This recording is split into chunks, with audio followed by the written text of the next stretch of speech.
আসসালামু আলাইকুম।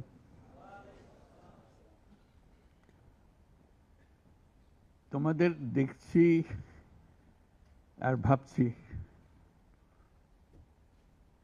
কি একটা স্বপ্ন আমাদের সবার সামনে, তোমাদের সামনে, জাতির সামনে তোমরা নিয়ে এসছো। প্রথম শুরুতেই আমরা যারা শহীদ হয়েছে তাদের কথা স্মরণ করি। যারা শহীদ হয়েছে তারা চলে গেছে, এবং তোমাদের দিকে তাকাচ্ছিলাম, ভাবছিলাম তোমরাও শহীদ হয়ে যেতে পারতে। এটা শুধু ভাগ্যের খেলা, তুমি এদিকে রয়ে গেছো, সেই দিকে চলে গেছে।